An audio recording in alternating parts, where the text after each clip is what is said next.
Hello guys, this is question number 66 on stoichiometry, and I actually asked ChatGPT this question and see what it did.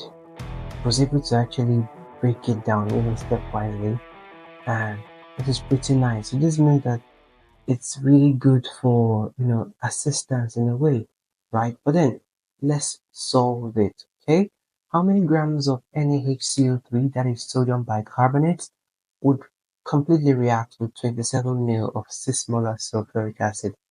So first off, you will need to have a reaction between NaHCO3 and sulfuric acid, H2SO4.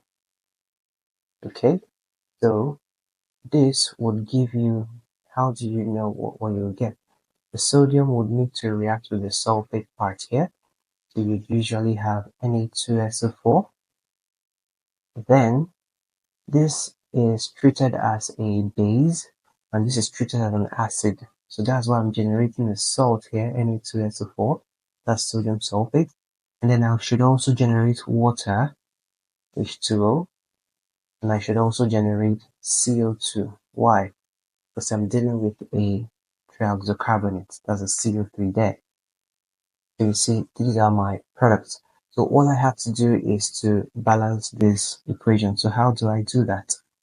How do I ensure that it is balanced? Well, I can see that Na on the left hand side is 1 and Na on the right hand side is 2. Can you see that? So what do I need to do there? I would need to put 2 moles in front of NaHCO3. So we're balancing stepwise now. And once you've done that, you'll be able to balance the Na part. And let's see what's next. Our CO3 area is being influenced by the 2 in front of the NaHCO3. So that means I may likely put the 2 in front of the CO2 so that it would make some sense. If I have a 2 there, let's see what else. It affects my oxygen, yes. And let's also see what's happening here. 2 hydrogen there, right? And I have H2. Oh, I still have an extra 2 hydrogen here. So maybe it would help to put 2 in front of H2O. Alright, so let's pause for a while and check what we've done, if it makes any sense. So we'll come and check sodium, that's 2, so that's alright. The sulfate part is the same. Our CO3 is, we have 2 carbons and then how many oxygen here? 6. What do I have here? 2 carbons and oxygen here is 4, and then these 2 gives us 6. So yeah, it's looking good. My hydrogen is 2 on both sides, so it means that this is actually balanced. So that's really nice. If it's balanced, it means that we are on the way to getting the right answer. And if it's not balanced, you know what it means. So what happens next? We've written out a balanced equation. How many grams of our sodium bicarbonate would completely react with 27 ml of 6 molar sulfuric acid? Let's work in moles, okay? So take that 27 ml and the 6 molar, multiply those two numbers. So you have 6 multiplied by 27. Why am I doing this? 6 is the concentration, right? And then the 27 is the volume. Concentration times volume gives you number of moles, okay? But because of the unit consistency, I would have to divide this 27 by 1000 because this is 6 molar, which is mole per liter. So this is why this was done this way. So when you do that multiplication, 6 multiplied by 27 by 100, 1000 rather, you should get 0.162. This is the moles of sulfuric acid that we're bringing into this reaction. So how many grams of the bicarbonate should completely react with it?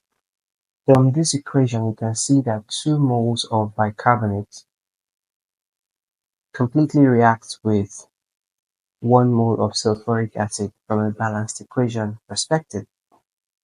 So if I have 0.162 moles of sulfuric acid, it should give me a particular amount in moles of the sodium bicarbonate.